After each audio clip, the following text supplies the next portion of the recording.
पंजाब में और खैबर पख्तूनख्वा में जो पॉलिसी दी गई है पुलिस को और इंतज़ामिया को और ज़िलाई इंतज़ामिया को, असिस्टेंट कमिश्नर को, डिप्टी कमिश्नर को, थानेदारों को।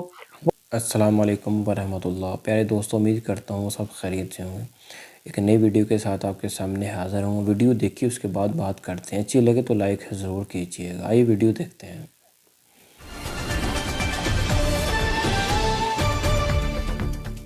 बिस्मिल्लाहिर्रहमानिर्रहीम। नाज़रीन अस्सलाम वालेकुम। मैं हूं आपका मेज़बान साबिर शाकिर वफाकी दारुल हुकूमत इस्लामाबाद से कुछ ताज़ा तरीन इत्तलाआत और हम खबरें आपसे शेयर करते हैं। पाकिस्तान के सियासी हालात व वाक़यात। पहला दिन गुजर गया कागजात नामजदगी दाखिल करवाने का, आज है दूसरा दिन। पहले दिन क्या सूरत हाल रही उस पर भी एक नज़र डालते हैं और उसके बाद जो पॉलिसी दी गई है ख़ास तौर पर पंजाब में और खैबर पख्तूनख्वा में जो पॉलिसी दी गई है पुलिस को और इंतज़ामिया को और ज़िलाई इंतज़ामिया को, असिस्टेंट कमिश्नर को, डिप्टी कमिश्नर को, थानेदारों को, वो पॉलिसी भी मैं आपको बताता हूँ क्योंकि वो काफ़ी भयानक पॉलिसी है। उसकी वजह सिर्फ और सिर्फ ये है कि पाकिस्तान तहरीक-ए-इंसाफ हर ज़िले में, हर हल्के में, हर तहसील में इनके काबू में नहीं है और पाकिस्तान तहरीक-ए-इंसाफ का जो वोट बैंक है वो बहुत ज़्यादा बढ़ चुका है और इनके बस में नहीं है। ये सारे मिलकर भी पाकिस्तान तहरीक-ए-इंसाफ के उम्मीदवारों को नहीं हरा सकते। कुछ चीज़ें मैं आपके सामने रखूंगा, आदाद शुमार के साथ रखूंगा और फिर जो एक जनरल पॉलिसी इन्होंने दी है, अगवा बराए बयान का सिलसिला जारी है, छापे मारे जा रहे हैं, गिरफ्तारियां की जा रही हैं, 3 MPOs के तहत मुकदमात दर्ज किए जा रहे हैं और साथ साथ मुक-मुका का सिलसिला भी जारी है। पुलिस की भी चांदी है और ज़िलाई इंतज़ामिया की भी चांदी है। ये सारी सूरत हाल पंजाब भर में ख़ास तौर पे इस वक्त पंजाब को फोकस किया हुआ है कि मैक्सिमम कोशिश की जाए कि कागजात नामजदगी इशू ही ना हो। अगर इशू हो जाएं तो उनको जमा करवाने के लिए उम्मीदवारों को ना पहुंचने दिया जाए, उससे पहले ही घरों पे छापे मारे जाएं। और बहुत सारी ऑडियोज़ वीडियोज़ मंजर-ए-आम पे आ चुकी हैं जिसके बाद बखूबी अंदाज़ा लगाया जा सकता है कि ये इंतखाबात किस हद तक साफ शफाफ करवाने की कोशिश की जा रही है। लेकिन उससे पहले जो इनके हाथ पांव फूले हुए हैं उसकी बहुत सारी वजूहात हैं। झूठे मुकदमात पहले भी हैं और मजीद झूठे और बेबुनियाद मुकदमात दर्ज किए जा रहे हैं। लेकिन आज जो होना है, आज के जो इम्पोर्टेंट केसेस हैं पहले तो वो सुन लें। आज फिर अडयाला जेल में साइफर का केस है जी और उसमें अभी तक फर्द जुर्म आयद नहीं हो सकी। फर्द जुर्म आयद होने के बाद ट्रायल आगे नहीं बढ़ सका क्योंकि फर्द जुर्म जो है वो भी मशकूक है और उसको चैलेंज किया हुआ है। आज इस्लामाबाद हाई कोर्ट में भी मुकदमा है और फिर आज अडयाला जेल में भी अदालत लगनी है जो कि खुफिया ट्रायल का हुक्म दिया हुआ है जज साहब ने।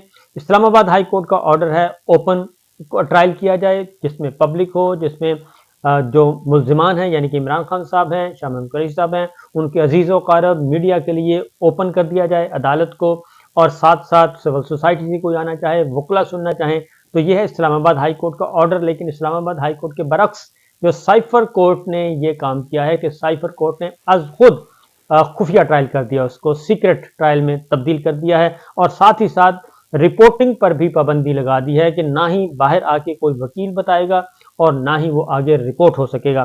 तो इसलिए आज का दिन इंपॉर्टेंट। आज इस्लामाबाद हाई कोर्ट में जस्टिस मियां गुल हसन औरंगजेब साहब की अदालत में ये मामला जाएगा और साथ ही साथ अडयाला जेल में भी। तो देखते हैं कि अडयाला जेल में आज क्या होता है। लेकिन इसके साथ ही अलकादिर ट्रस्ट का जी जो मामला है वो भी, उसमें भी हवा निकल चुकी है, ठुस हो चुका है और अलकादिर ट्रस्ट में इनको किसी किस्म का ना ही कोई बेज़ाब्तगी तो है ही नहीं। उसका नाम रखा हुआ है 190 मिलियन पाउंड।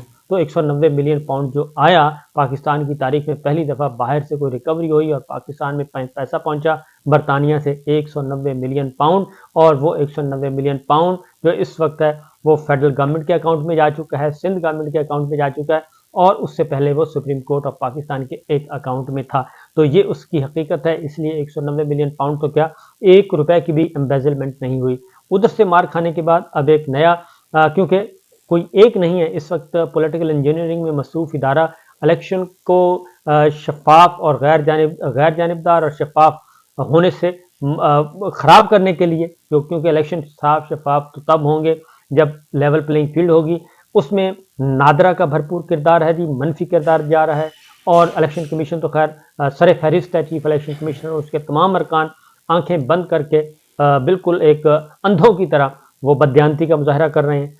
उसके बाद अगला है जो नैब के चेयरमैन है, वो भी बिल्कुल पूरा वो उसके भी पार्ट एंड पार्सल बने हुए, उसका हिस्सा बने हुए हैं ये पूरे प्रोजेक्ट का कि किस तरीके से इलेक्शन को गैर शफाफ करना है और जानिबदाराना करना है, और उसमें जितनी धांधली हो सकती है पॉलिटिकल इंजीनियरिंग में वो भी अपना हिस्सा डाल रहे हैं। उन्होंने एक और फवाद चौधरी साहब पे भी एक केस डाल दिया है, नैब ने गिरफ्तारी डाल दी है, और उसके बाद इमरान खान साहब और बुशरा बीबी पे भी एक और केस डाल दिया है, क्योंकि अलकादर ट्रस्ट में कुछ भी उनको नहीं मिला, इसलिए कि उनको तवील अरसे तक वो कहते हैं कि हमने जेल में रखना है। बुशरा बीबी को भी धमकियां दी जा रही हैं कि हम आपको भी गिरफ्तार करेंगे, तो वो तैयार हैं। उसके लिए जो केस तैयार किया गया है वो है जी तोशाखाना का। लेकिन पहले मैं बता दूं कि इस्लामाबाद हाई कोर्ट में आज एक और केस भी है, वो है जस्टिस बाबर सत्तार साहब की अदालत में बुशरा बीबी की ऑडियो लीक्स के बारे में और नजम साकिब की ऑडियो लीक्स के बारे में। और ये दोनों केसेस दो मुख्तलिफ एप्लीकेशन है, एक बुशरा बीबी का है और नजम साकिब साबिक चीफ जस्टिस साकिब निसार साहब के बेटे का। तो वो दोनों दरखास्तें लगी हुई हैं और उसमें Islamabad high court justice Babar Sattar साहब ने DGISI को हुक्म दिया था कि वो इस सिलसिले में तहकीकात करके बताएं कि रिकॉर्डिंग कहाँ से होती है और सबसे पहले ये ऑडियोज जो हैं रिलीज कहाँ से हुई, किस अकाउंट से हुई। FIA को भी, PTA को भी और DGISI को भी, तीनों को हिदायत दी गई थी, हुक्म दिया गया था कि आप अपनी रिपोर्ट सबमिट करें। तो देखते हैं कि ये रिपोर्ट सबमिट होती है या नहीं होती, ISI की इन्वेस्टिगेशन रिपोर्ट, क्योंकि DGISI जो है वो इस वक्त अमेरिका के दौरे पर हैं, लेकिन जाहिर है डिपार्टमेंट काम कर रहा है, किसी के जिम्मे लगा के गए होंगे। तो देखते हैं कि आज क्या रिपोर्ट आती है। उसके बाद कागजात नामजदगी दाखिल करवाने के बारे में मैं आपको बता चुका हूँ कि एक पाकिस्तान तहरीक इंसाफ के लिए और उनके उम्मीदवारों के लिए एक लिस्टें बनी हुई हैं, शॉर्ट लिस्ट किया हुआ है कि नेगेटिव लिस्ट बनी हुई है कि फ़लाँ उम्मीदवारों के कागजात बिल्कुल दाखिल नहीं होने चाहिए, और उसमें अगवा बराए बयान का सिलसिला भी जारी है। जो लेटेस्ट इंफॉर्मेशन है पहले वो ज़रा सुन लें, उसके बाद फिर आगे बढ़ते हैं।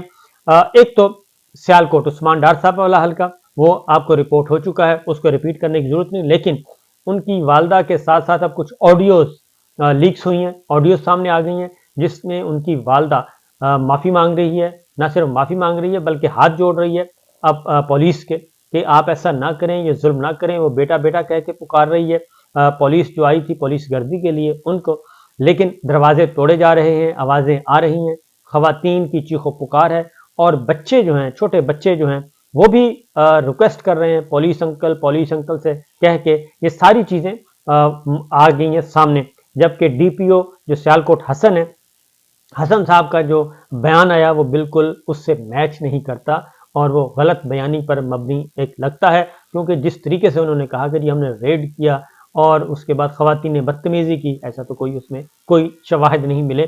तो बल्कि इसके ऑपोजिट सारे के सारे जो पॉइंट ऑफ व्यू है उस्मान डार और उनकी वालदा और उनकी फैमिली का, वो ज़्यादा मुस्तनद है। तो अब सारे का सारा मीडिया जो है वो इसको देख रहा है, और आहिस्ता आहिस्ता ये चीज़ें सामने आ रही हैं कि कम अज़ कम ये सिलसिला बंद करें। ये कौन सा इलेक्शन है? पहले तो 9 मई के बाद से जो क़यामत बरपा है, एक अज़ाब मुसल्लत किया हुआ है वो, और उसके बाद फिर अब इलेक्शन के बाद इलेक्शन शेड्यूल आ चुका, लेकिन लोगों को अगवा बराए तावान का सिलसिला, अगवा बराए बयान का सिलसिला चल रहा है। सियालकोट का मैं आपको बता रहा था 54% पे खड़ी है जी पाकिस्तान तहरीक इंसाफ, और सिर्फ 31% पे मुस्लिम लीग नवाज ख्वाजा आसिफ साहब खड़े हैं, जिसके लिए ये सारा कुछ किया गया। और पॉपुलर वोट जो है 60% और ट्रेडिशनल वोट 40%। ये है सर्वे, और नवंबर का सर्वे है और ये दिसंबर है, यानी कि पिछले महीने का सर्वे है। तो ये सिचुएशन चल रही है। इसी तरीके से गुजरात से एक MNA को, साबिक MNA को उठाया गया और उनके साथ मजीद साथियों को उठाया गया। उसमें भी जो रिजल्ट मेरे सामने है सर्वे का, वो 51% और सिर्फ 28% है PMLN। और इसलिए जहाँ जो ज़िले हैं जहाँ पे उम्मीदवार भी मजबूत हैं और पाकिस्तान तहरीक इंसाफ के साथ हैं और उनकी फतह भी यकीनी है, उनको ये उठाया जा रहा है। अब एक और मैं आपको सुनवाता हूँ जी सिलसिला अगवा बराए बयान का, क्योंकि होना तो ये चाहिए जब आ गए रिजल्ट, इलेक्शन अनाउंस हो गए हैं, अब तो साफ शफाफ इलेक्शन का होना चाहिए। लेकिन चीफ जस्टिस ऑफ पाकिस्तान और कायम काम चीफ जस्टिस ऑफ पाकिस्तान, उनको ऐसी कोई चीज़ नज़र नहीं आ रही, और वो कौन सा इलेक्शन करवाना चाह रहे हैं और इस इंतहाई धांधली ज़दा इलेक्शन के नतीजे में बरामद क्या होगा। मैं आपको MNA हैं शफीक कराई साहब, साबिक MNA, इंतहाई शरीफ आदमी हैं, पुराने पार्लियामेंटेरियन हैं। उन्हें काफ़ी कोशिश की गई कि वो IPP में शामिल हो जाएं, वो IPP में शामिल नहीं हुए। लोधरा का हल्का है जहांगीर तरीन साहब का, वहाँ पे वो MNA हैं थे यानी कि, और वहाँ का जो पहले तो दर्द जी प्यारे दोस्तों, आपने वीडियो देखी, कमेंट सेक्शन में अपनी राय का इजहार ज़रूर करिएगा। 21% कैसे सारे इदारे मिले हुए हैं सिर्फ तहरीक इंसाफ को हराने के लिए और जुल्म की इन लोगों ने इंतहा की हुई है। नहीं है वहाँ किसी और मेरी पार्टी अल्लाह की। से दुआ है ठीक कि है, अल्लाह अब मैं ताला आपको इनको सुनवाता हूँ हदायत दे और शफीक राही पाकिस्तान को साहब का दिन दुगनी वो चार स्टेटमेंट चौगनी जो तरक्की कि अता फरमाए और गुज़रे दुश्मनाने उनके पाकिस्तान को दिया नेस्त गया व है, वो नबूद ज़रा कर सुनिए दे। पहले और उसके मिलते हैं बाद अगली आगे वीडियो में, बढ़ते हैं। दीजिए इजाज़त। अल्लाह हाफिज़।